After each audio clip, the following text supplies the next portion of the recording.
That was a big sad. But I got to see the clash or the crash. I enjoyed it. I had fun. It was nice to see racing back. Why can't I hear Specifically myself, David? NASCAR. I don't know. That was more like a demolition derby than racing, I thought. I do want to talk about the Bathurst 12-hour real quick. I don't think we necessarily need a podcast segment for this, but I just want to give a shout out to the SRO Intercontinental GT. I have a lot of criticisms about the GT3 platform. It's not so much the racing itself. I think the racing product, especially recently, has been absolutely fantastic from GT3 racing. I think it's really beginning to come into its own. There are some things that I don't like about it, namely the fact that it normalized balancer performance racing, which in turn made manufacturers begin to rely way too heavily on the series to make them competitive rather than the manufacturers themselves actually having to step up and build a fast race car. I will always hate that. And I also hate the fact that GT3 racing essentially eliminated, privateers and boutique manufacturers from really going racing on a global stage. But all of that doesn't mean a whole lot when you got the two fastest cars going down into the chase side by side, making contact. Maro Engel spinning across the grass, and then you had Matt Campbell chasing down the Sun Energy one car. So you had a Porsche versus a Mercedes, and then Maro Engel takes a drive-through penalty because of taking out the Sun Energy one car. Drives through the pits at Bathurst, which if you don't know Bathurst, that's like a 30-mile-an-hour pit lane. Extremely, extremely slow.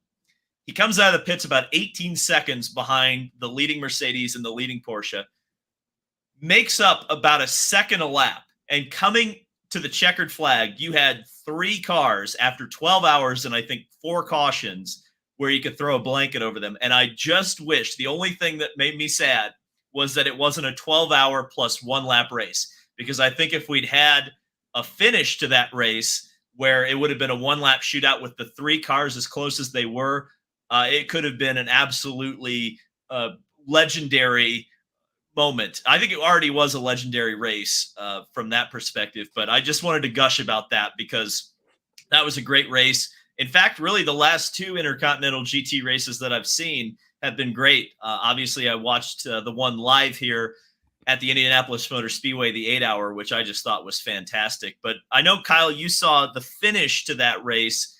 You didn't quite stick it out for the full 12 hours. I don't blame you, especially after the 24 hours of Daytona. But, kind of give me some of your thoughts on Bathurst.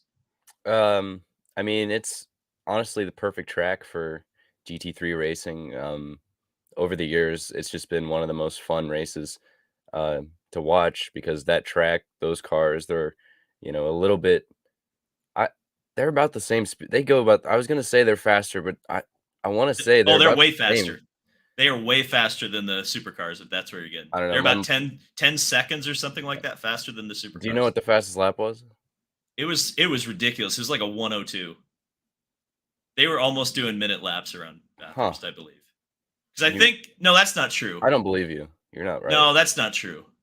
How fast? It's like 10 seconds. I think it's about 10 seconds. I know my iRacing brain has me doing like 2-minute 4 and 3s. Sorry, yeah, 2 minutes. Sorry, not 1 minute, 2 minute. Yeah. 2-minute lap times. So it was like that sounds about like the supercars. But anyways, that track, those cars. I don't know. I'm sure the chat will tell us. Hang on.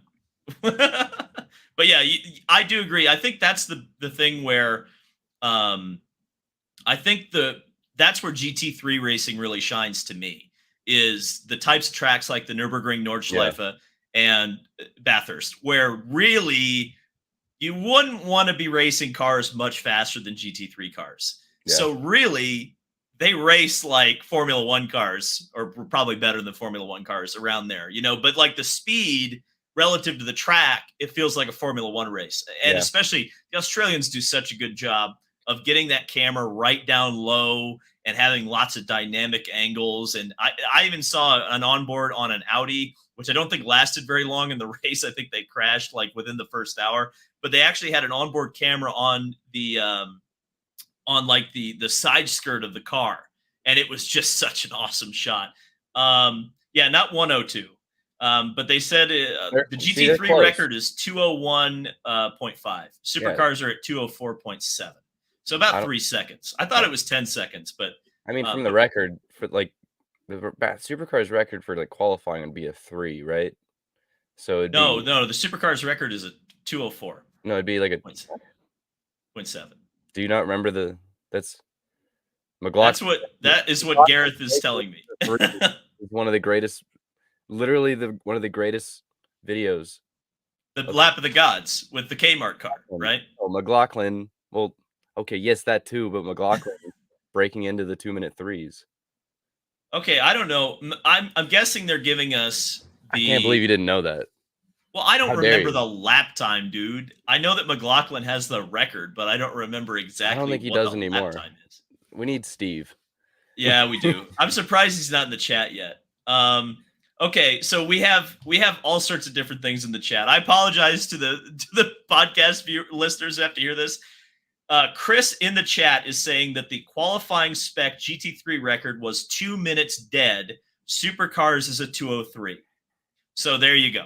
That backs up what you said about McLaughlin. That backs up what I said about the GT3 cars being faster. Okay, we don't need to argue about this anymore. Let's argue about NASCAR.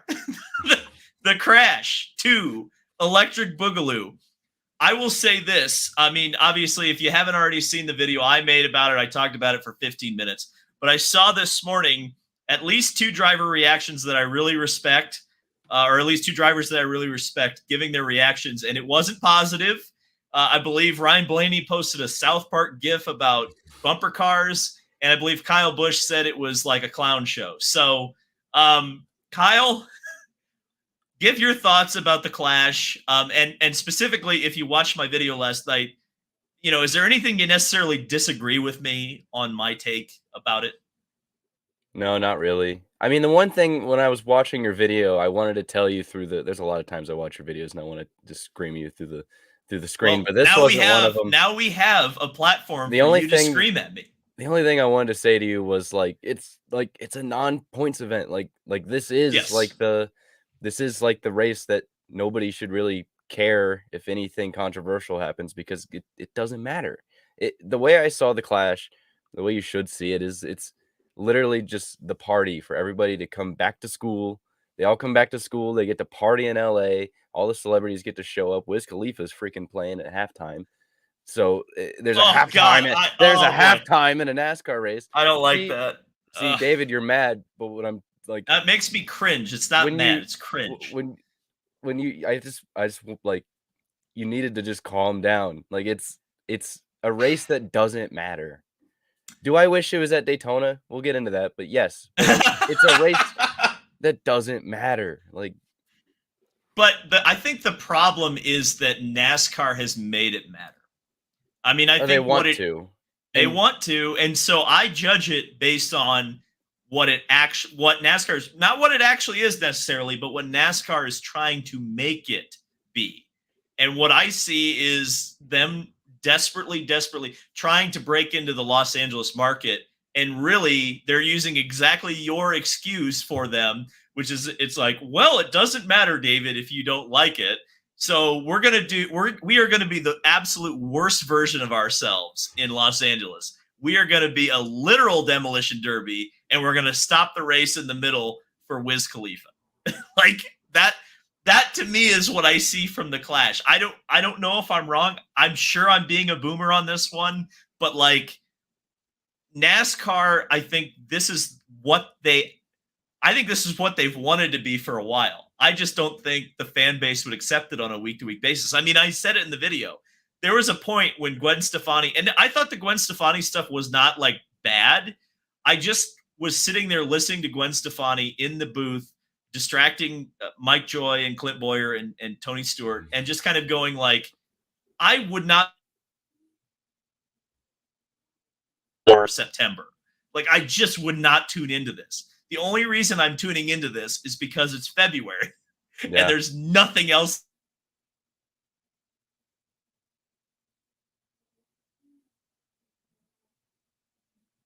Back, you mentioned it, back when you or I were a child, we watched the Clash and it was at Daytona because we had 2 weeks of things to watch at Daytona, and it all led up to the Daytona 500.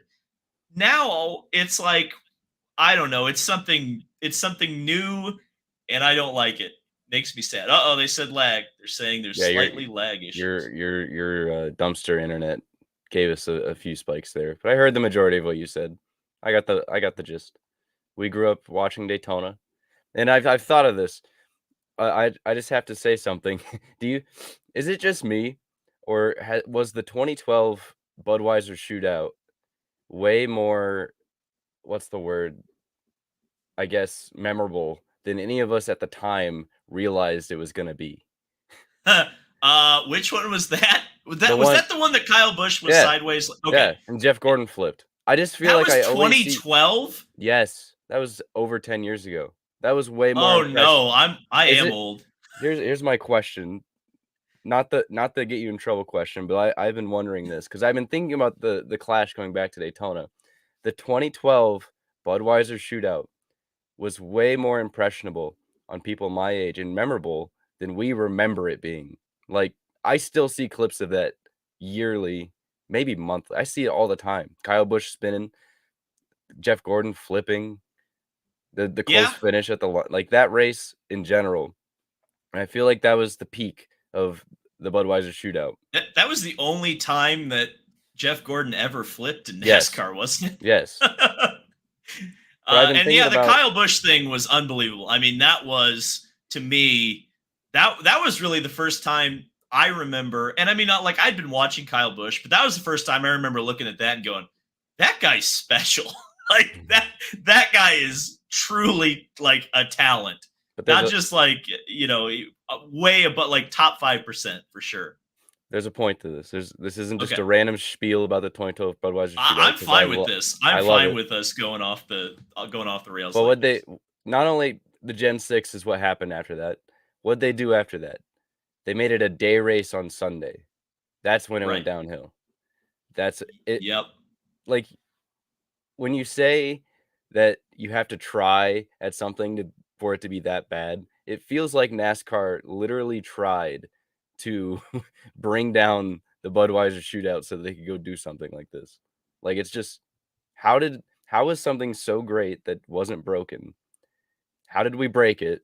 And why are we here? That's what I've been thinking about. I think that could literally be the tagline of this podcast because I feel like we're going to be talking about a lot of these sort of things throughout this year and going on. No, you're right. I mean, I said this at the end of last year when we were talking about Phoenix. I don't really think NASCAR wants the Daytona 5. This is going to sound so weird, and I'm so sorry that this is probably going to sound like tinfoil.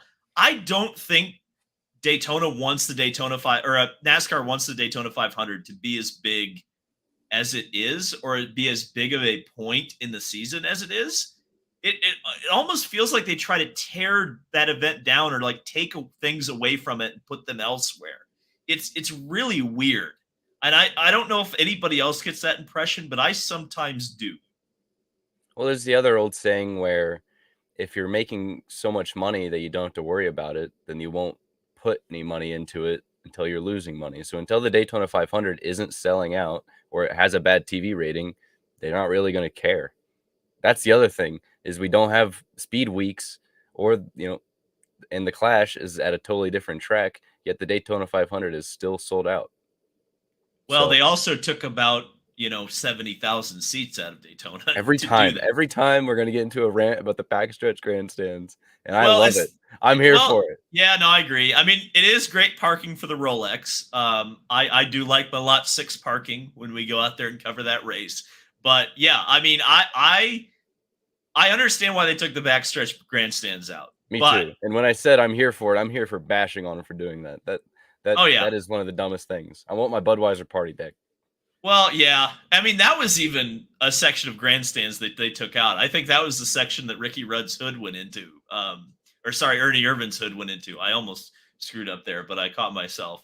So maybe they took it out for safety reasons. But yeah, I mean, it is easy to sell a place out when you're constantly removing seats. And I want to be very clear that every racetrack is doing this now. Like it's look at a Google image or a Google Maps version of the Indianapolis Motor Speedway sometime, and you'll just get sad.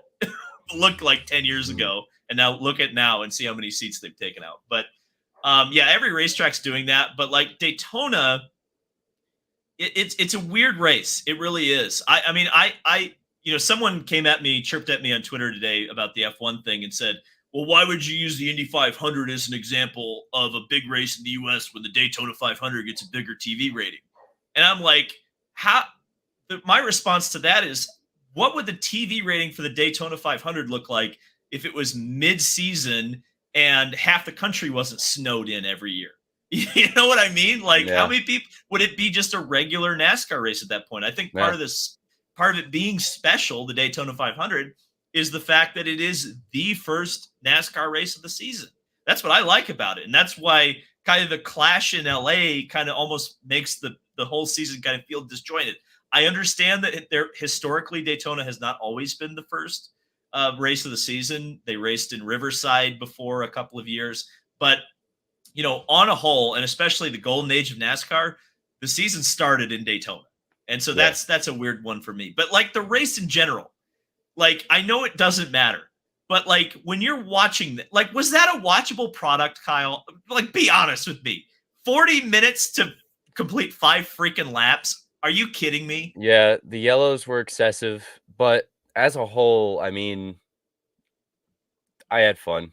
I had fun watching it. I mean, there were too many. The problem was, it's like watching your drunk uncle fall over at Thanksgiving. It's like, listen to me. It's one of those easy pull the Band-Aid things, though, because the reason to me was there were way too many cars on the track. Way too many cars made the main event.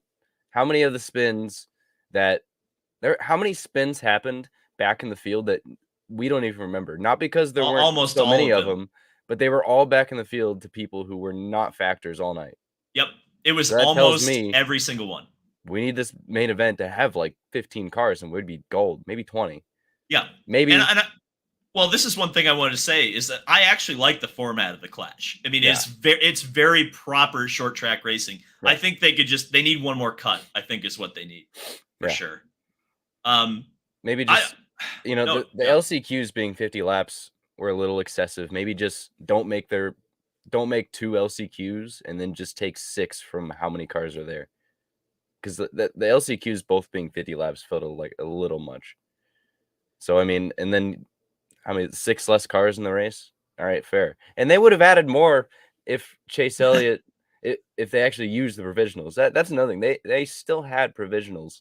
If Joey and Chase had missed it, I think they both would have had provisionals. So. And Christopher Bell, if he didn't make it, had a provisional. They should. Why are they doing provisionals? Exactly. That's that, and I understand. I know. I do know why, but I don't like the reason why. I guess is my point. And you're right. And I think that I cannot believe. And they're probably going to. This is the thing. They're probably going to do it. So I don't even know why we're even talking about it. But like this. You cannot run a points race here. No. You just can't. Like, if they did that, like, they've lost the plot completely. Like, how? Because this is how they raced when nothing was on the line. How are they going to race when there actually is something on the line? I don't know. I don't know. Watch them the most NASCAR thing to do right now is exactly what Denny Hamlin said. Put it in the playoffs, as he sarcastically said, but put it in the playoffs. They would do that. They would do that. I mean, like, why are they reconfiguring Fontana? Like, and I know the real estate prices, but like I've said this since day one, what they actually want to do is have an LA Coliseum style racetrack that they control, can run whenever they want. And I think they want a Los Angeles season finale. That's my opinion. I mean, they'll do it in Fontana, but like they want a short track, a true like Bowman Gray style track as the finale. That's my opinion. Why do so many series want to end the season in California? Because the sponsors want it. I mean, I've said that I think I made fun of it the last time we talked about it. I mean, that's why IndyCars, like in a logical, and I said this, and I know it's not popular because I don't even agree with it on principle. But the reason IndyCar doesn't end their season at the GP or the NASCAR GP or whatever is because the sponsors want to go drink wine in a air conditioned tent at Laguna Seca and not at Indianapolis. But on a pure like, we want to have the biggest crowd and the biggest impact sort of finales, like they never make any sense because it's right down to the sponsors. Yeah. That's why, I mean, ultimately, and I guess this could be a segue into our next segment, is like one of the things that I think F1 is trying to do is manufacture their season so that the championship is wrapped up in Las Vegas. I think. So, and this kind of has, I'll bring up F1, but so the one thing I do want to talk about is how freaking bad the TV product was on Fox. Okay, well, that's okay. That's interesting because So I say, like, watch F1, and we were talking about the Bathurst 12-hour. Watch literally any motorsports TV that Australia puts out, supercars, the Bathurst 12-hour, all of it is beautiful, perfect television. That's exactly how racing should be broadcasted. F1 as well. F1's really good. NASCAR, Fox did a freaking terrible job last night. Yes, and you're talking specifically about the producing, because I thought the booth was way better than NBC's. Yeah, the booth was good. Yeah. But like I've been thinking about this, and it's like in the US, like IndyCar coverage isn't great either. No. So everybody can want a Drive to Survive to give racing IndyCar and NASCAR the popularity of F1. They want this, that, other. What needs to be fixed first is the TV broadcast. Nothing is more important. Well, I mean, the at-track experience that goes hand in hand, but probably the most important experience that gets overlooked is the TV product. Like the majority of the people that see your product are watching it on TV, and the people who are producing it are terrible. They are doing a terrible job. Well, look, so it doesn't help. And what's amazing to me, and we didn't actually bring this up last week, but like you and I had the perfect front row seat to this, because when we were at the Rolex, what was everybody complaining about? The TV broadcast. Yes. Well, here's a little bit of inside baseball for all of you who may not understand. There are 2 television feeds of almost every race you've ever seen, and sometimes 3 or 4. IMSA in particular has an NBC feed, and then they have an in-house produced broadcast, which has the Radio Le Mans commentators on it. And actually the director, they have different TV directors. Like there's a specific director for the radio broadcast, and there's a specific NBC director. And I cannot even begin to describe to you the night and day difference of the race that you watched on NBC versus IMSA TV. It was it was an unbelievable contrast. And so a lot of times when we say there's a bad race, are we talking about a bad race, or are we talking about bad TV coverage of a good race? Because it's like, I feel like in IndyCar too often we'll just be sitting there watching the leader run away if it's that type of race. But how many times, I mean, we've been to so many IndyCar races, David, how many times is the leader just a runaway, but so much happens in the back to where we say, yeah, that was a good race. A lot happened. But then everybody who watched on TV tells us, oh, that was terrible. 100%. And that's one of the great things that I always, and I actually, I'm pinching myself in my life these days because I get to say things like this. I ran into Paul Page at the memorabilia show in Indianapolis, and now he actually like recognizes me. I don't think he actually knows like what I do or who I am, but like he recognizes me as a guy who knows what I'm talking about when I go up and say, "Hey, Paul, how you doing?"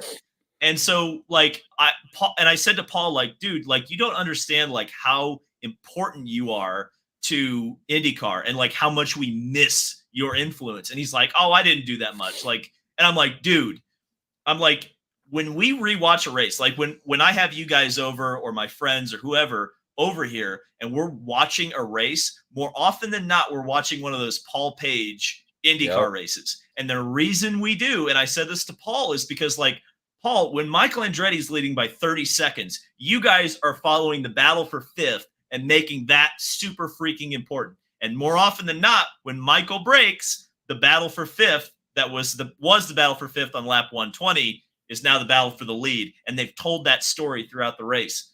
So I think that's a huge part of Yeah. racing and why we're disconnected from it. Because frankly, the TV companies aren't pulling their weight. And it's a shame.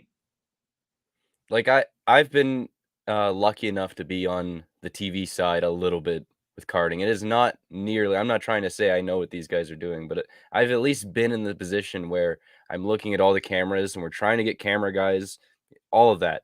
I'm not saying I'm anywhere close, but I've been on that side where you're trying to put on entertaining racing, and it just feels like these guys are not in tune with what's actually happening on the racetrack. Right. Like, you know what made me mad throughout the night? Like, crowd shots are great. I love seeing the fans. Like, that needs to be a part of it, you know? But we're literally the cars side by side. We're taking the green flag, and the shot right before that is some kid in the stands. What are we doing? Like, they were formed up and ready to go. Like, you should have had that shot while they were just pacing around doing nothing. But instead, we're showing cars kids pacing. drive NASCAR. We're showing cars pacing around for 5 minutes, and then right when they start going, we're showing it. Like, what if a crash happened on a restart, and we're just showing a kid, and we have to crash, cut from a kid? Like, what That are we happened doing, at least guys? once where Mike Joy was like calling a crash, and I was like, what is going on? Because we were looking at another car like driving normally around the track, and Mike Joy's going, "Whoa, crash, sideways, pile up," and I'm like, what is going on? When you rewatch the finish, Truex wins the race. They keep the camera. He goes around 1 and 2. He's on the backstretch, and Mike Joy's screaming 3 wide for fifth. Yeah, we never saw it. It was ridiculous.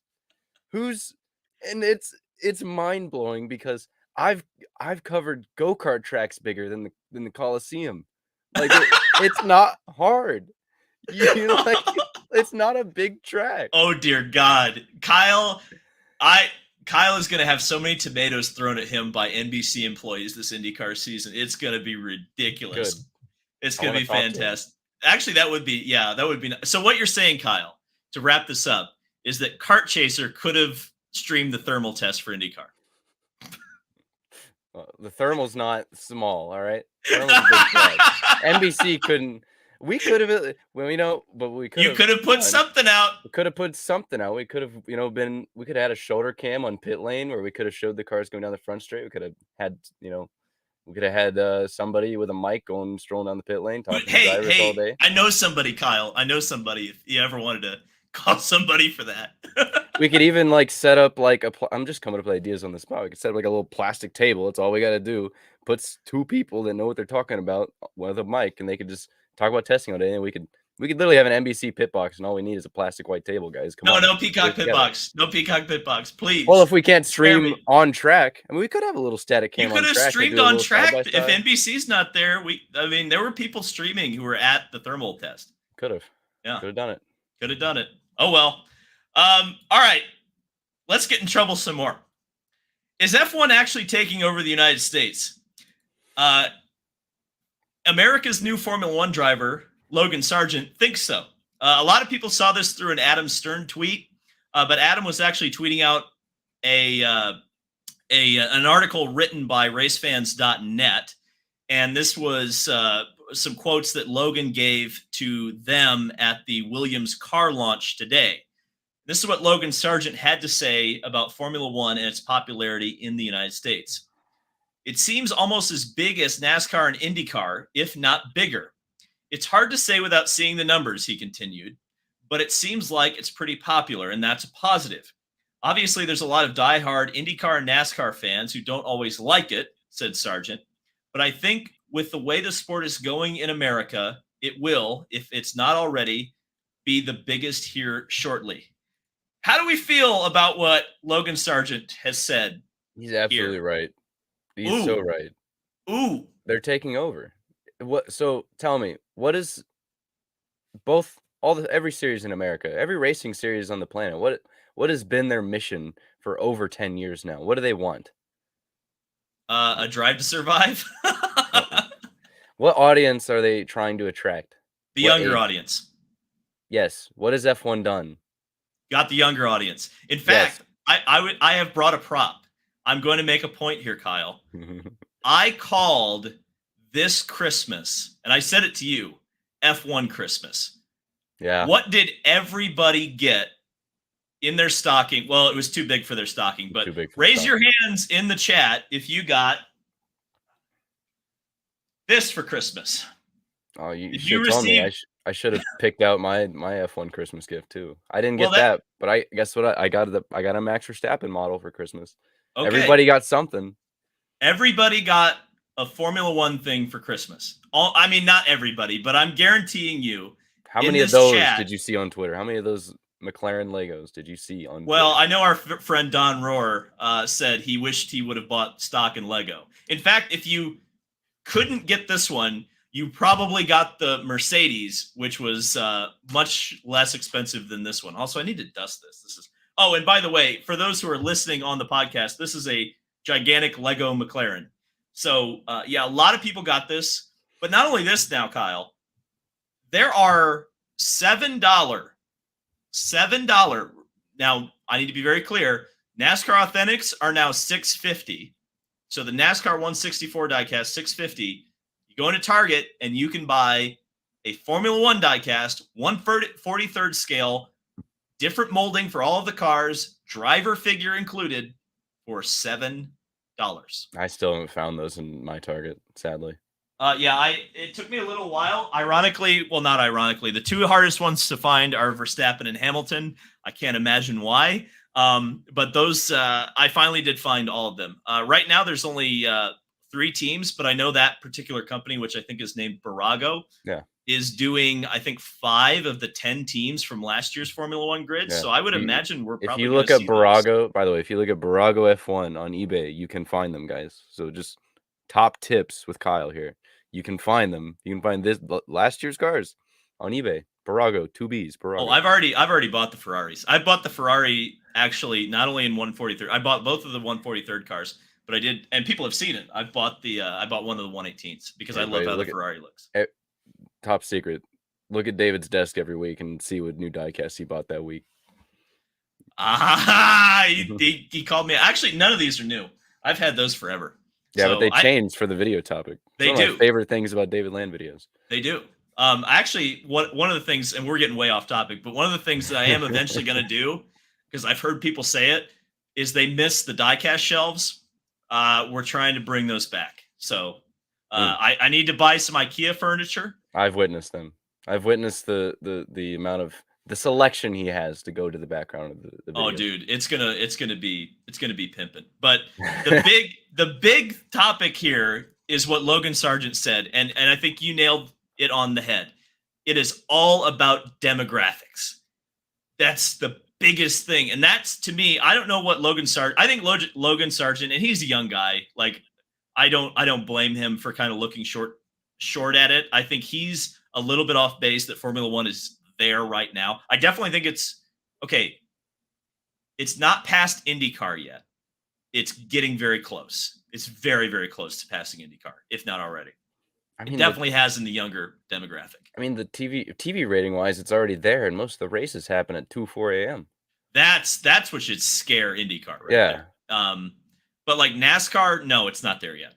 But it will be. It's going to take probably, if it continues at the current rate, and NASCAR continues at the current rate, like, you're going to have the older fan base die off with older style racing.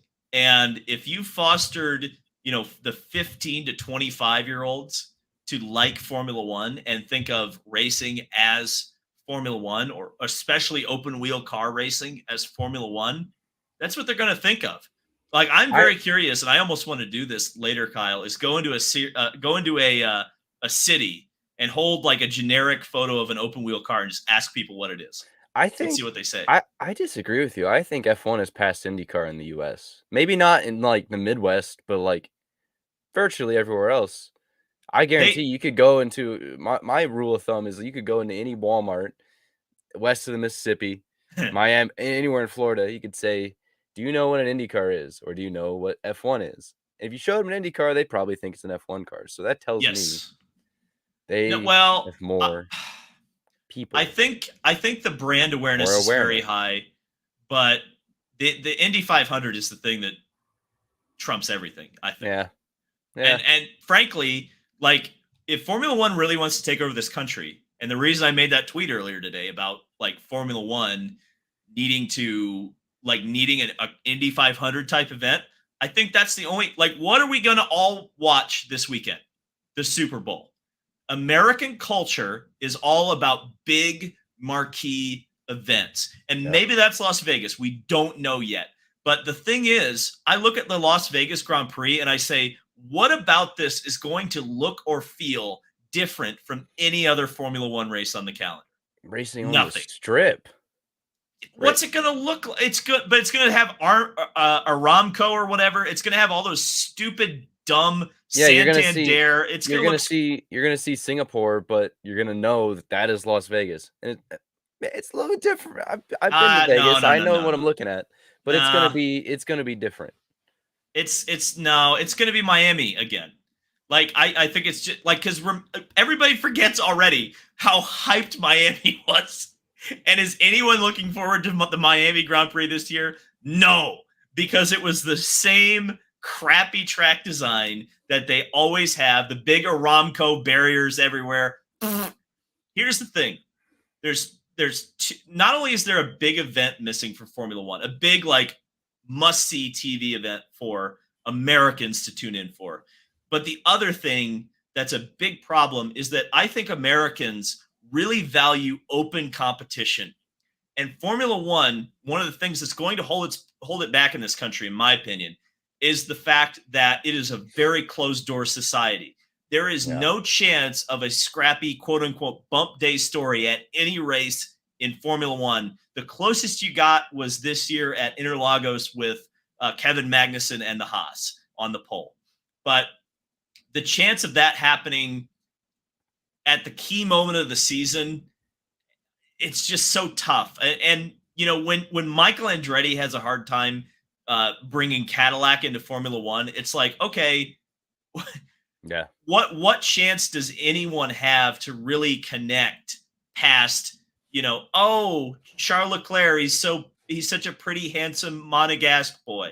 You know what I mean? Like yeah. that's the thing that's going to hold it back in the US, I think. That yeah, that's been one of the main problems with F1 is especially in this country, like you said, is it is very closed door. Like you've said to me before, like they don't want us. Like they're not Yep. there.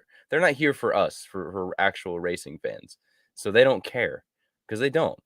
Yep. And that's why I keep saying like IndyCar has something. It just comes down to awareness and getting people to care. Like that, I feel like IndyCar is more relatable to Americans than Americans even know because they don't know. Like it's just been so bad throughout the years that they don't even know what IndyCar is, but they know what F1 is. And they think the cars are really fast, they're really cool. They think the drivers are handsome and very skilled. So I mean, yeah, and it comes down to that. Well, but I think there's something very American. I mean, even though it is way less realistic now than it's ever been, if I won the lottery tomorrow, I could buy a next gen chassis, build my own motor, hire a driver, and go south to Daytona and enter the Daytona 500.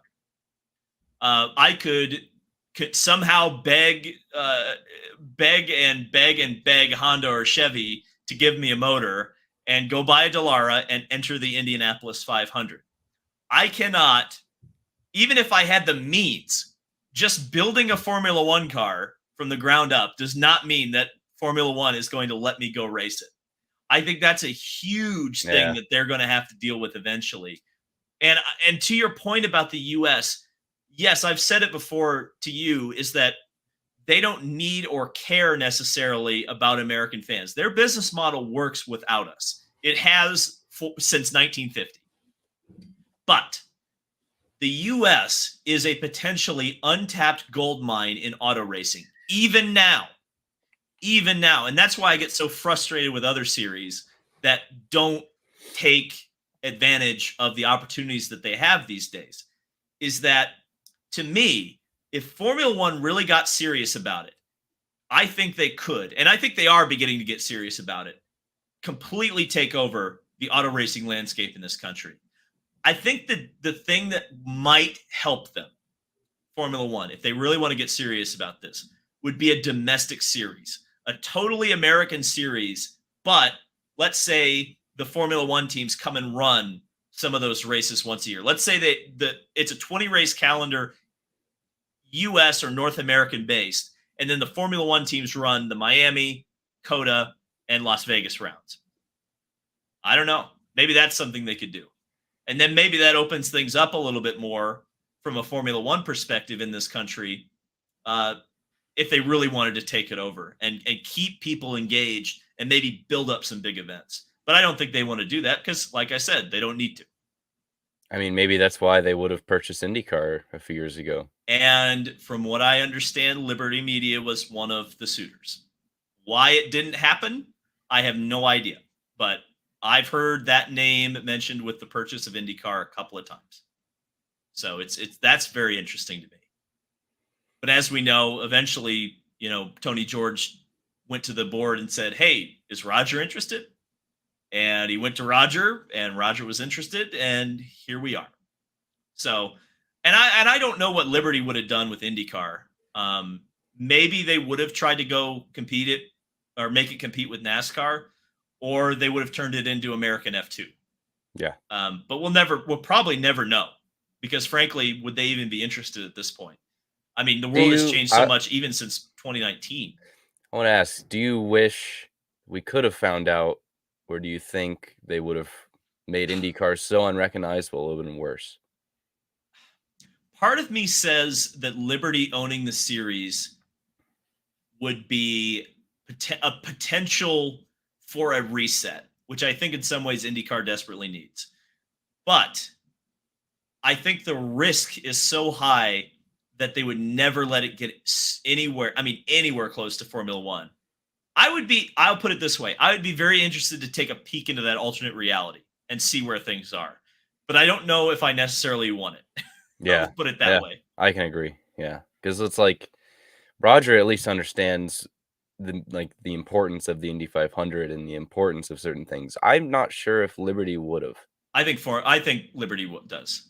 Liberty, put it this way, they wouldn't be on Michael Shank's car if they didn't think it was important. True. I have thought about this a couple of times. I think if the opportunity ever presented itself, Liberty would try to get the Indy 500. What they would do with it, I have no idea. But I think if the opportunity ever presented itself, and I don't know what it would look like, and I don't think this will ever happen, but I think they would outbid anybody to get it. That's my opinion. Because I think they probably, because I can't be the only one that sees it. I think Formula One is one big event away from being the bar none sport here, in auto racing sport here. And so maybe the Indy 500 fits that bill. But the Indy 500, as we know, is not even remotely for sale right now. So that won't be something we'll have to talk about for at least a little while longer. So one last thing on this topic. Sure. So since the quote that spurred it, is basically related to NASCAR more than IndyCar. Yep. So on the NASCAR side, what can they do to basically leap in front of F1 if F1 is taking over? And do you think NASCAR is doing the right things? Like, what do they need to do? And do you think they're doing the right things right now? Well, okay. It's very difficult. NASCAR is in a very difficult place because, as we saw with the Clash, I think the Clash is exactly what NASCAR thinks a younger racing fan wants to watch. Is that actually what a younger racing fan wants to watch? I think the jury's out. I don't know if I'm considered a younger or older fan yet. I know You're my in the middle. heart. Okay, I'm in the middle. You're out of the 1825 demographic, though. So. Yes. So I don't. Well, you're in that demographic, Kyle. I can say, as being in the middle, that it's not something I would watch if it wasn't in the middle of February. What say you, Kyle? Yeah, I probably wouldn't be as excited for it if it wasn't in the it just feels like like I said, like it doesn't matter. So it's fun to watch. It just there's no So younger people don't want any stakes. They don't want races that matter. no, but Like it's just like I NASCAR, like you're right. NASCAR thinks that's what they need. That's it's what they need, but it's not. I don't maybe fans younger in the 18 to 25 demographic cared more about the Clash than I or anyone older than me does. But overall, throughout the like rest of the season, like let, I don't know. I wanted to ask you. well, I let me say something really controversial here. I'm not a music person. Like I love to listen to music, but I'm not like a connoisseur. That's my brother. My brother got the music genes in my family. But I will say this same. from a younger person perspective. Ice Cube, who was the halftime show last year, was a guy who was like at the height of his popularity was like 1993 to 1995. Wiz Khalifa, I even said this last night. I was like, this sounds like a high school or college Yeah. party for me, my generation. No, And I'm like, wait a second.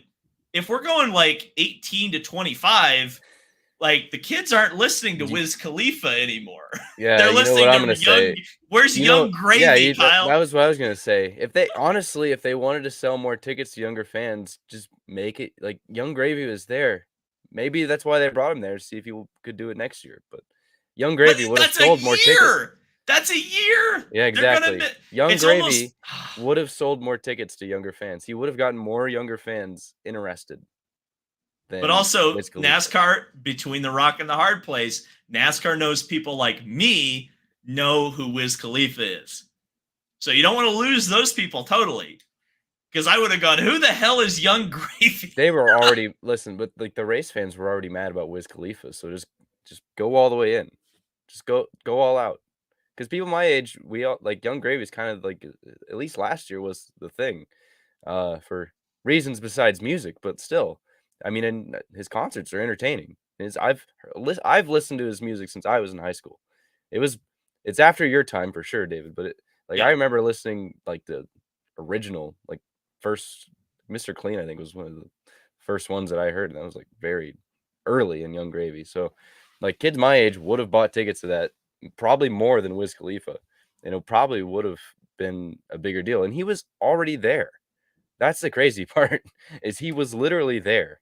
So yeah, I mean you're right. They're putting out artists for the Clash that are not relevant really in my generation's demographic. So yeah. Yeah, so they're kind of missing. So like even the event that they specifically tailor to try to make But Hello Fellow Kid, it's then not really. again, F1 tried to turn Coda into having concerts throughout the weekend because they literally have like an amphitheater there. And last year, the Saturday concert was freaking Green Day. So whose demographic is that? Mine. But there's nothing wrong with concerts. The Indy 500 does concerts now. There's nothing wrong with concerts. The problem is the concert in the middle of the race. I think that's the problem I have with it. The Indy 500 is a perfect example because they have a concert in the middle of the race. It just doesn't stop the race. Well, it doesn't stop the. Well, see, that's the thing. The Indy 500 has realized that there are people who are willing to show up to a race that don't want to watch racing, but they don't make or subject the racing fans to the thing that has nothing to do with the race. Now that's the problem. Now I do think like one thing that I thought was cool was I know they had a DJ in the stands for like the caution flag periods. That should be a thing all the time.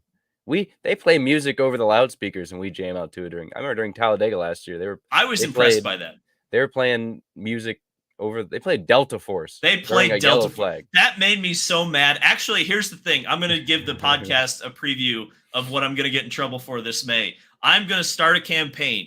Either the Purdue marching band is going to play Delta Force on the race morning between On the Banks of the Wabash and Back Home Again in Indiana, or they are going to play Delta Force over the damn PA this year at the Indy 500. I'm so tired of us not embracing Delta Force as a traditional Indy 500 song. At this point, I'm going to say it. It's as traditional as back home again in Indiana, and we need to start treating it like it The is. last 2 years, I feel like I've woken up to Delta Force played in the living room. Well, that's true, but I've woken up. that's us doing that. That's not Yeah. the Speedway Well, embracing I'm it. just saying, as it's a traditional Indy 500 song. I feel like I want to know if anybody else does that, because at least in your house, I've woken up the last 2 years for the Indy 500, the Delta Force. You walk in the room, Kyle. It's race day. It's race day in Indianapolis. But yeah, no, I tell you, I think it would slap so hard. And if anybody knows anyone at Purdue, get in touch with me. We're going to make this happen. Could you imagine how hard it would slap to have the Purdue All-American Marching Band Oh, it'd be jamming awesome. out to Delta Force, especially like during drive. I hate the driver intros, but it would be saved if the Purdue band plays Delta Force when they're Why don't we all, introducing the drivers. everybody listening, whether it's through the podcast or YouTube, and maybe we should just start writing emails to the Purdue band, find out who we got to talk to. We just need to start a petition and make it happen, because I'm sure there's songs that they plan out themselves that aren't really like traditional. I'm sure there's songs that they just plan on playing. That could be one of them. Oh, Just whoever makes those decisions, we just tell them over and over and over, from however many people are listening right now. We can make it happen. oh, Possibly. I, the campaign starts now. Let's The do it. campaign starts now. Absolutely. On that note, Kyle, what are you going to get me in trouble for this week? Ooh. Well, I had one and I forgot it. Then I had another one, but we never said I have to get you in trouble, and we never said we couldn't talk about history, because a lot of the fun rambles that I'd like to put in videos are you and I just talking about old moments. So I just randomly the other day thought of a question to ask you. What is the most underrated IndyCar track of the past that nobody knows? And you can't say Tamiami, because you of the past, and it's got to be something that nobody knows, because I feel like everybody knows Nazareth now. Yeah. Underrated of the past. Like what would be like a random IndyCar race at a random track that nobody else really would watch or know? That you're like, this was a good track. 93 New Hampshire. 93 New Hampshire. That would be the criminally underrated race, I would say. And if you don't know, this is your spoiler warning. It's not like a race that has a lot of like, it doesn't have a classic like side-by-side finish. It doesn't really have even a lot of like specific memorable moments. There's no moment where Uncle Bobby's just going, "Well, Paul, look out, magnesium." There's nothing like memeable in the race. It is just one of the best traffic battles you could possibly watch. And I got to explain, I guess, for the younger viewers, there was a time on short ovals in IndyCar racing where it looked like a multi-class sports car race. You had dramatic differences in speed, fastest to slowest cars. And Loudon 93 is one of the greatest examples of this. You have Paul Tracy, Emerson Fittipaldi, Raul Boesel, and Nigel Mansell just tearing through traffic at flat Loudon, New Hampshire. I think it was the second race at Loudon. You see 3-4 wide action. I mean, just the craziest moves you'll ever see, especially Boesel and Mansell. Those two were just hammer and tongs the whole race. And to me, that's something that you really don't see anymore. And like when a person like me says, I love short oval IndyCar racing, that's what I'm talking about. So, you can talk about the number, quote unquote, and I don't know how they count it nowadays. Like IndyCar always says, look how many on track, look how many passes we had, even though I think most of those are just in the pit sequence. But like when we watch Gateway now, like they're running in a train the entire time. And when I say I like short oval IndyCar racing, I like what we saw in the 90s, where it was essentially a sports car race, but open wheel. And that Loudon 93 race, I think, is my biggest kind of shining example of that kind of dueling in lap traffic. All right. Do you have an underrated race? Any of the Mid Ohio's of the 90s, because I feel like nobody really goes back and watches those. But I mean, at this point, it's been years since I've watched them, so they all kind of run together. Whichever year it rained, uh, might have been 90. That sounds Hmm. right. That was a good one. 92 was really good. It might have rained in 92. 92 is a good one. I know that. I've watched that one multiple times. I'm So going to yeah. ask you a question. Have you seen the '89 Mid Ohio race? No. I I have the have. I have the tire to Teo Fabi's car sitting right next to me, but as you know, I I know I've that. I haven't sat down and watched the race, so It's actually not that good of a race, believe it or not, from what I remember. But it's historic. Spoiler alert! Well, you already spoiled it. It's the only win for Porsche in yep. IndyCar racing, Yep. which I is have the rear interesting. tires off that bad boy. I'm looking at it right now. Oh, I see. Oz Kitty Boy saying Detroit '97. That was a good. In fact, the '97 kart season really underrated, extremely underrated. There's a lot of great races in the '97 season. My favorite for some reason when I was just in high school watching old IndyCar race, my favorite season just to binge was 92 for some reason. Just all of them. Detroit. Detroit 92 is a good one too. That is a good race. That is a criminally underrated race. Again, because it's Belle Isle and nobody cares. But like, there's a point where like Michael's like skimming, literally doing the Ross Chastain Yep. thing. Yep. And you know why I love that? Because then guess who comes in? The Silver Fox just comes Bubby, coming through. out loud. Yeah, anything with Alex Zanardi, like any Alex Zanardi race. Like Alex Zanardi was such an exciting and dynamic driver. He could dominate a race and it was exciting. Yeah. Like that's something I will always remember about Alex Zanardi. One of my favorite drivers growing up for sure. Where's my super chats at? I want to get to the oh, there it is. Okay. It is now time for the super chat segment of the show. This is a fun segment, and we do have quite a few super chats. So let's get into it with Taurus, who's been a channel supporter for so long. It's good to see you, Taurus. I know we'll fix the clash at the Coliseum. Restrictor racing. Oh no. Yeah, because the thing that I really want to see at the clash is the cars go slower and be closer together. I think what would help the clash is better brakes, frankly. No one donated $10 and said, any plans to do a call-in segment to allow more spicy racing takes? Rick Allen and Jeff Burton are the only things that could have made the clash worse than it was. Based Kyle and David for the win. You know, I was actually in the car today thinking about a call-in segment. The only thing I worry about is bad actors coming in, because the last thing I want to do is have people say something stupid on the air that nobody wants to hear, frankly. And that's the one thing I'm worried about. But it is something I've considered, because I think it would be fun to have a call-in show. I think it would be very interesting to do it that way. Kyle, what do you think about a call-in show? Yeah, there'd be so many. But then again, yeah, it just depends on what they say. Like It's a risk. It's a risk. That's I like it's at a point where I wouldn't be mad if somebody had like a joke, but there's a a line joke is different there's a than like line just saying the N word. You know what yeah, I mean? That's what I there's a would be worried about. line that I would be worried would be crossed. If we just got prank calls though, that were generic prank calls and lighthearted, I wouldn't even be mad.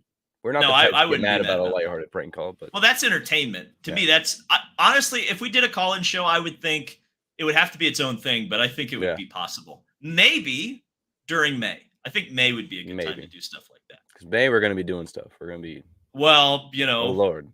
hey, listen, the thing about May is there's nothing more hot than striking the iron in May, as far as I'm concerned. So Yeah. you want a pop and call-in show with like 1,500 viewers, you do it in May. Irvin, or I'm not even going to try to say your last name, Irvin, because I don't want to screw it up. Irvin says IMSA TV is better. I mean, why not NASCAR and copy and paste that race and stream it? Put MRN, PRN radio at the same time. I'm willing to pay. Well, we've talked about this a lot. Actually, Kyle and I have talked about this a lot. Is the fact that so many almost every racing series does like 3 or 4 different feeds of their own race, and Yeah. they have access to everything. Yeah. They could, if they wanted to, stream every onboard, stream 2 or 3 different director cuts of the Indy 500. All this stuff exists. Yeah, But it exists. But we get like 5 onboards on the IndyCar app, and we get we get the audio, but I mean, it's only like $5, $7, maybe $10 a month. Just do yourselves a favor if you haven't already. Buy a month subscription to F1 TV Pro. Just 1 month. Just try it out and then tell me what you think. Because I am begging IndyCar to do something like that.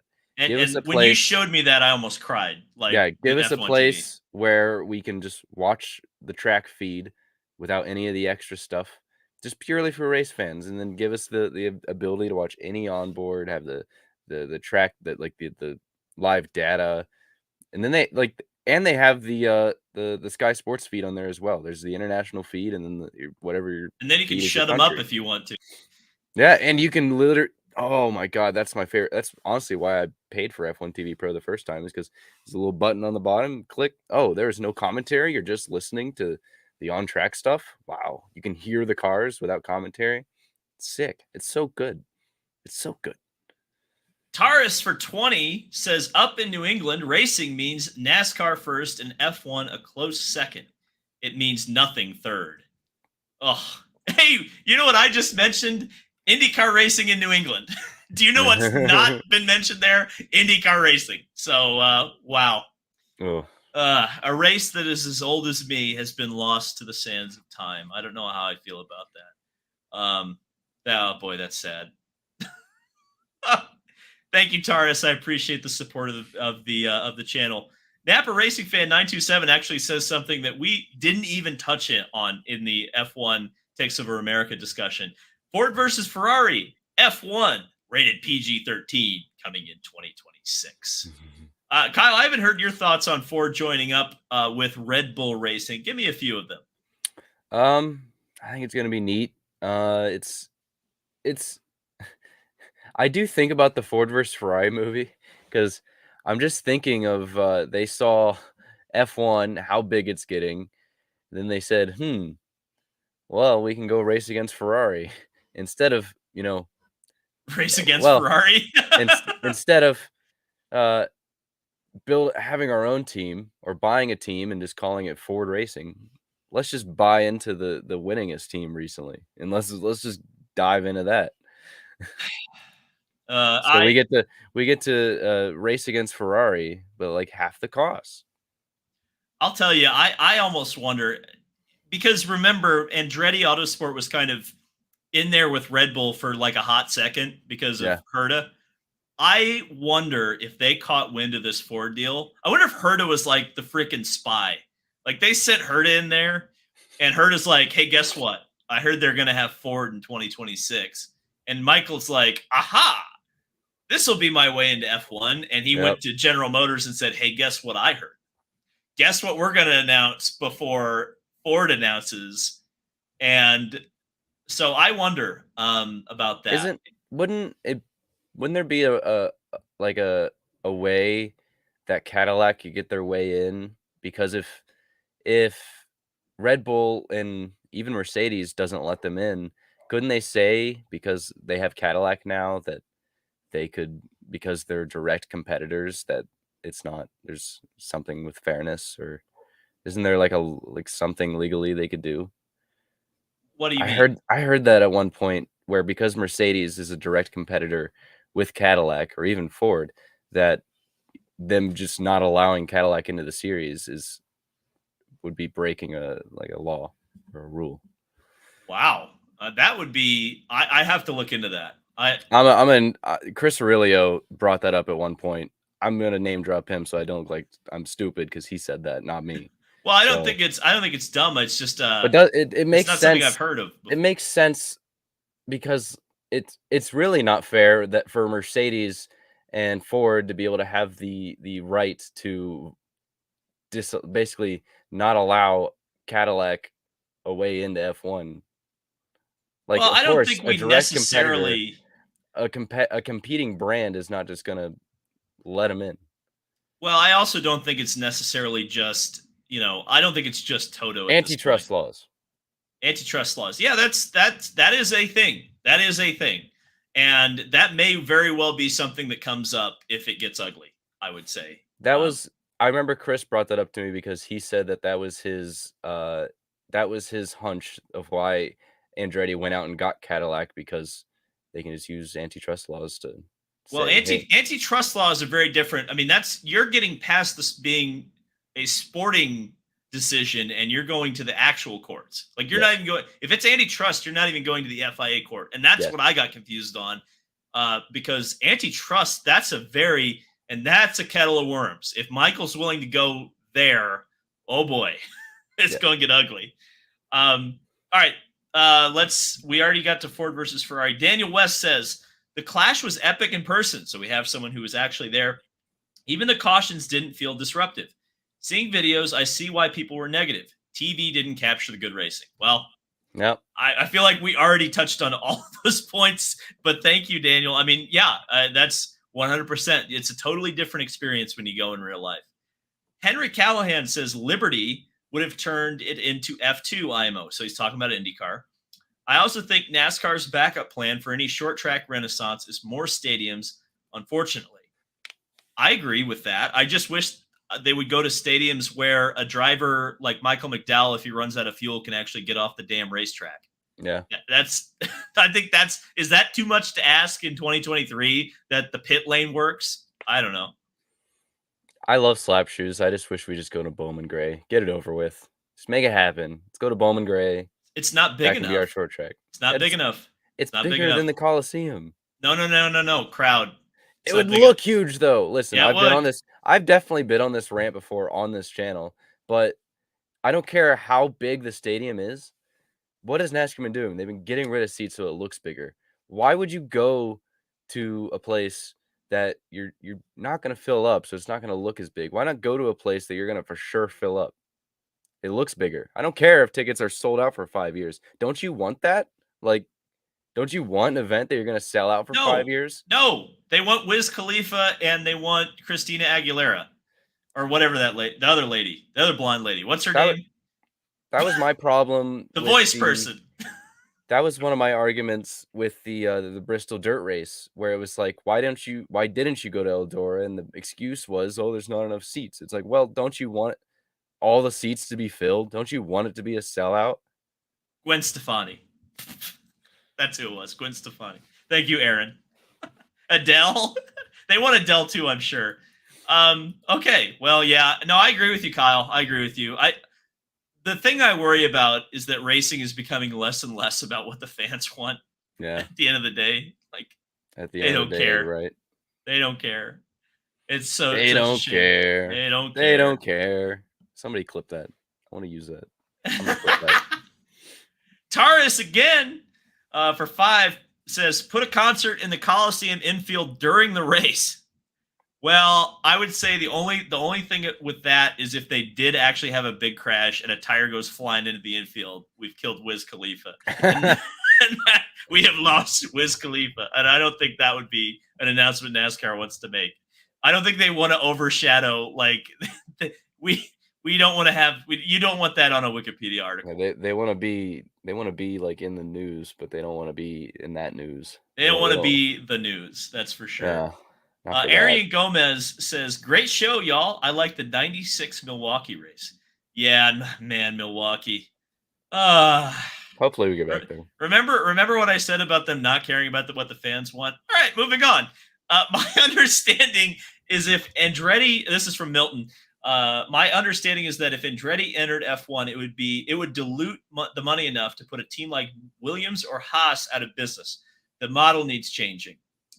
Yeah, I would agree. I mean, yeah, you don't want the teams running on that much of a margin, especially if someone comes in.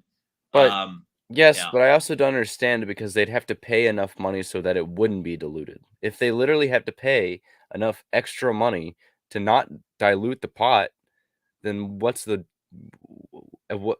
problem? Yeah, I guess what he's saying is that like in future years there would be whatever it is. So if you sliced the pie 10 ways and started having to slice it 11 ways, Haas has a budget for a 10th, not an 11th. And so eventually it would kill them, allegedly. I mean, if they're here's the thing. Here's the truth. All right. If because I'm pretty sure they have to pay to not dilute the pot for a number of years. I don't even think it's a season.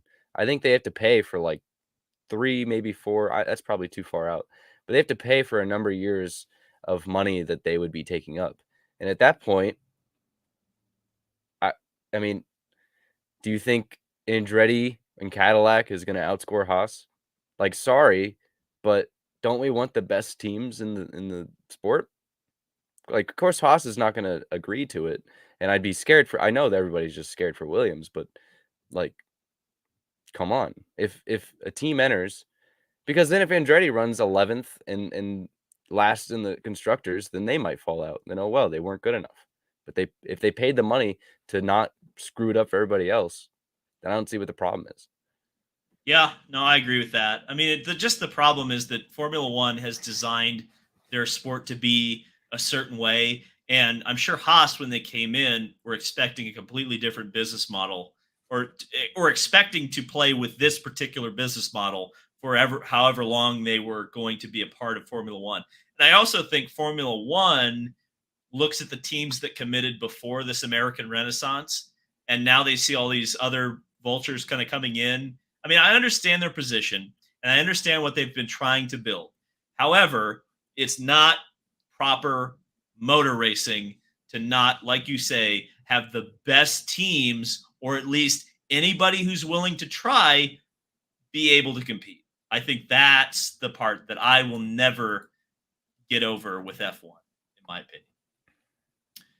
Luke says, with Ford entering F1 for electrification, do you think that shows a likeliness for Ford to go into hypercars? No, I don't think so. We were there last year at the Rolex when they announced uh, the the Mustang GT3 car, and they were asked at least once about a hypercar, because at least at one point I think they were thinking about coming with Ganassi to Yeah. do a hypercar, or sorry, a GTP car.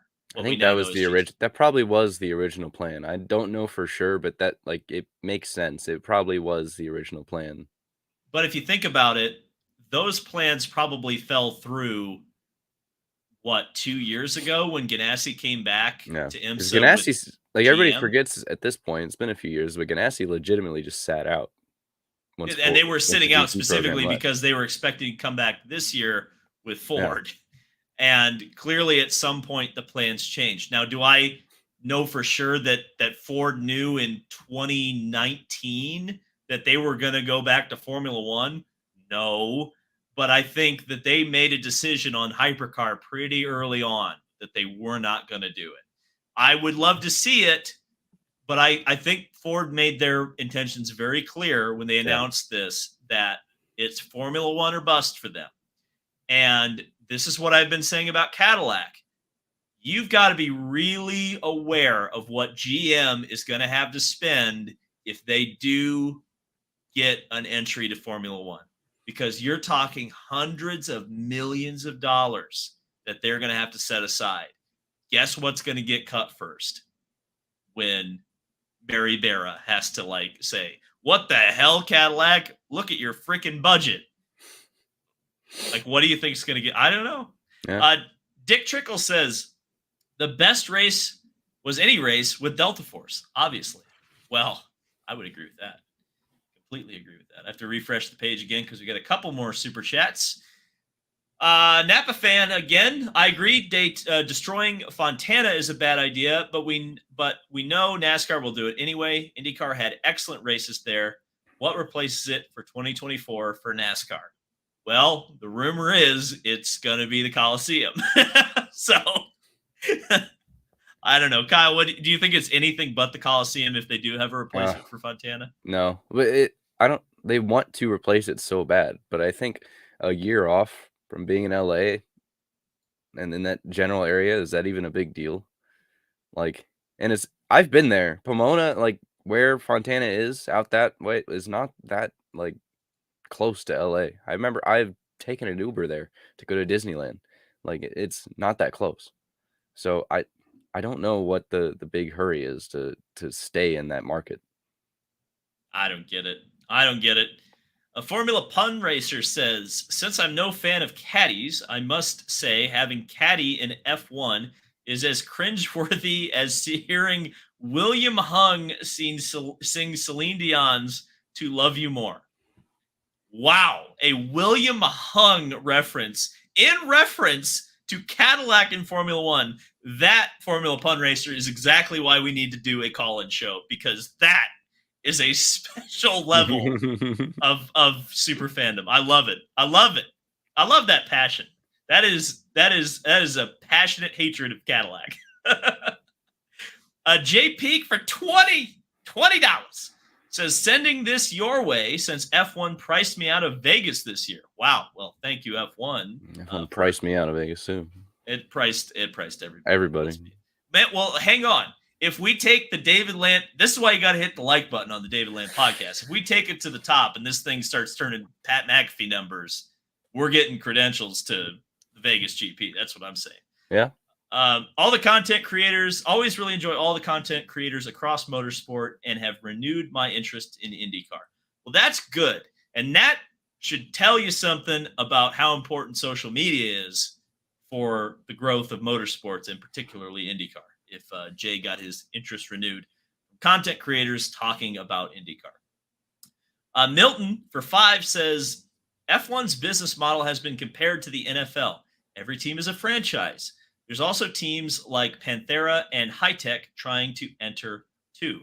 Yeah, I'm well aware of the franchise model, and the franchise model isn't really new. In fact, I think one of the pioneering people of a franchise model, believe it or not, was Kart. Although Kart did not restrict non-franchise teams from racing nor qualifying, and franchise cars could miss races if they were slow. That was definitely the best version of the franchise model. We've since seen it. I mean, IndyCar essentially has a franchise model with the team money. NASCAR obviously has the charters. Formula One has the Concord agreement. Like, they all have stuff like this. So yeah, but it's very disappointing that it kind of ruins the purity of the competition. Danny Boy 2003 says, what if NASCAR runs Long Beach if the street race works out while they wait for Auto Club? Ooh. How about a NASCAR IndyCar doubleheader at Long Beach? Just a one-off, Kyle. I don't hate that. I don't hate it either. I'd have to find a way to show up to Long Beach if that happened. That's how we make. I would be out there. That'd be awesome. Yeah. You know what? Like, I'm fine with that. Because like the street course thing, like I can't believe it took them this long. Like that's going to be so much chaos and fun. Like I can't imagine Ross Chastain at the Long Beach hairpin. Oh boy. What would he do? Spin out Denny Hamlin. Well, okay. Aside from spinning out Denny Hamlin, what does he got? No, here's what Ross Chastain would do. He'd literally just take that little like broken car shortcut around the hairpin and just like full throttle down the pit lane and say, NASCAR, well, there wasn't a rule on the books about NASCAR would have to find something.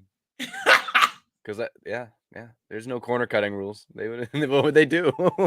Jesus Lord God. Oh well, also probably Ross Chastain would be the first one to hit the dolphin at the he'd be in the fountain. Yeah. He would be in the fountain. Yeah, I mean, yeah, 10 points, automatic chase berth if you can hit the dolphin and the dolphin. We probably have to lose the IMSA race for a year, but would it be worth it? No, I refuse. No, just have NASCAR run as a class in the IMSA race. Like that's boom, problem solved. I don't hate that either, but problem solved. No one says you guys could always do pre-recorded members only call-in stream, then release it a few days later on the channel. P.S. It was nice running into you in the garage in Long Beach. Well, I'm planning on being at Long Beach this year. So I'll see you there, hopefully. Again, no one. I would like to see no one at Long Beach. That'll get taken out of context. That's going to get taken out of context. Okay. Well, Kyle, I guess this is the end of episode 2. I hope you've enjoyed it.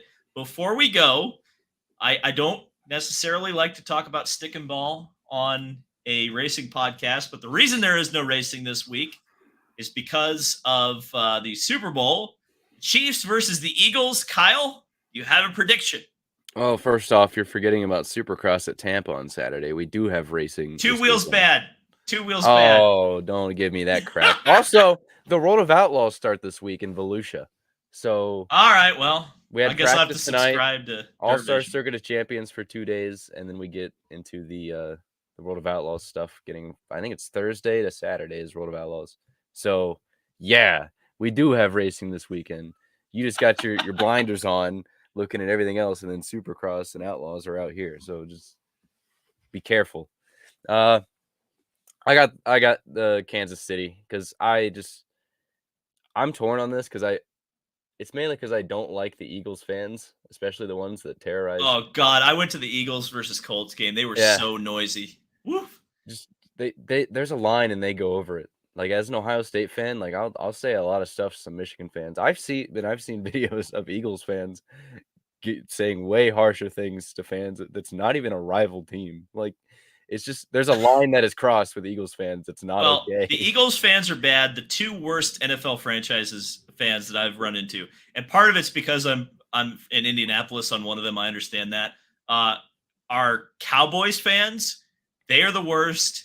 And specifically, if you're going to a Colts Ravens game, the Ravens fans are particularly bad. But that's because we stole their team. And when they remind me of that, I say, well, you guys are just the Cleveland Browns reskin. So, Yeah, you know, they did do that. so they also stole a team. So how do you feel about that, They Kyle? stole my team. Thank you. Thank you. In terms of the Super Bowl, I got the Chiefs by 10. I think the Chiefs. I think Patrick Mahomes, although I believe he got injured in the divisional round of the playoffs, I think he's a dynamic enough player. Though I think Jalen Hurts versus Patrick Mahomes in the Super Bowl is going to be one hell of an offensive game. I think it'll be very entertaining. I think the Chiefs are just more experienced in these big games, so I think they'll win by 10. I mainly pay attention to the AFC North, so I've seen obviously the Chiefs play the Bengals. That's about it. But I was torn about this because if the Eagles win, the fans are just going to absolutely terrorize that city. And I'm not a big fan of Philadelphia, so I almost want them to win to see Philadelphia just get terrorized by Eagles fans for a weekend. But it should be a good game. I think the Kelsey brothers going head-to-head, not really head-to-head because they're both on offense, but you know what I mean. I think that's going to be cool. And Travis Kelce will be a complete dickhead at the end of the game if they win. Plus, Andy Reid is a great coach, and he was done dirty by the Eagles as far as I remember. So revenge game. So I would love to see him win. And all those things that alone really is what brought me to we'll hope the Chiefs win versus seeing Philadelphia get destroyed, So yeah. So there we go. There's a little bit of NFL talk. By the way, one of the only Chiefs losses, I think one of two losses on the season, was against the Indianapolis Colts. Yeah, was that one of their one of two wins? Yes. Yeah. You see, the Indianapolis Colts beat Kansas City and Las Vegas. Here's why we'll never talk about stick and ball is because David and I's NFL teams suck. His state doesn't even have a baseball team. No. We have a AAA baseball team, which is okay. His state doesn't have an MLB team. Oh, you're right. And all of his college football teams are just. I love Purdue, but they're not anywhere close to making it in the championship four at all. We talk about they're the number one. They're the number one basketball team in the country. I'm talking about football. Oh, okay. And college basketball, I just don't really care. I actually, here's why we'll never talk about college football because every time I make a March Madness bracket, my pick to win the championship is Purdue. So it's like we agree on one thing. So, why? Well, I just agree that Purdue needs to play Delta Force on race morning of the Indy. Everybody, if I can find an email, I will email someone and tell them that we'll start a campaign and we'll try and make it happen. I don't think it'll be that far. Oh man, Jarrett Lundberg coming in right at the end here with his $5 super chat saying, David, how'd you like the Colts Vikings game in December? I will just say this. It looked like that saved us from a Jeff Saturday coaching choice is what that means. Because Jeff Saturday put up 36 points in the first half against the Vikings. A Vikings team which at the time was being hailed as a real contender for the Super Bowl. They made them look so silly in the first half of that game. And then the Indianapolis Colts actually decided to show up, and whatever team was playing, I guess Peyton Manning showed up for one half of football, one send off, and then said, "All right, noodle arm Matt Ryan, you take it from here." And it was just one of the worst things I've ever seen. In fact, that whole last 5 games of the Colts season was probably the worst football experience of my life. So that was, but it was funny at least. I was sitting with our friend Steve in a Buffalo Wild Wings. I'd just gotten my tire fixed, and I was just like, we have to see this game because the Colts are just absolutely knocking the crap out of the Vikings. And I sat there, and I remember saying to Steve specifically, I'm like, there's still so much time left in this game. I'm not even confident in a 36-point lead. And then things started happening, and it was just one of the most amazing things I've ever seen, and one of the funniest things I've ever seen in my entire life. But yeah, the $5 is appreciated. Okay, you'll get CJ Stroud next year, because he's from And Ohio then we're going to State. He'll be suck great. one more year and get Marvin Harrison Jr., and the good old days are going to be back. Formula Pun Racer, oh my God, we're going to have to get off the air. People keep giving us money. How fitting is it that Aston Martin unveils their car the day after the Super Bowl? What a sweet green feeling it will be when the Eagles win. Well, there you go. Formula Pun Racer thinks the Eagles are going to win. We both picked the Chiefs, and we still got a super chat. I appreciate that. No, I do appreciate that. Well, there's nothing. Well, I do have something. I mean, the Eagles fans are not the worst fans I've ever experienced, but they're quite chirpy. I will say that. Okay. Well, see you next week. We'll have a Daytona 500 preview episode. Going to be NASCAR heavy, so I apologize to everyone. Talk about who we think's going to miss the races. Do we think Travis Pastrana is going to make the race? I don't know. We're gonna find out. Tune in. Thank you guys for watching. Podcast clips should be going up, as well as the full podcast on your favorite streaming platform. Thank you guys for your support. We were over 300 viewers all stream, and I think that's great for a second episode of a podcast. Want to see it keep going onwards and upwards. And if you see if there's any podcast platform that you really want to see this podcast on, that it's not right now, it's currently on Spotify, Anchor, Apple Podcasts. If there's one specifically, just go chirp at me. I'll try and figure it out. Uploading podcasts is kind of new to me, so I had to figure that out. And we have it on 3 platforms so far, so we're getting there. So just chirp at me if there's specific platforms you guys want to see it on. Yeah, chirp at Kyle at Racing Nation TV. This has been David Land. This has been the David Land Podcast, and we'll see you in the next podcast. If I could shut it off. There we go.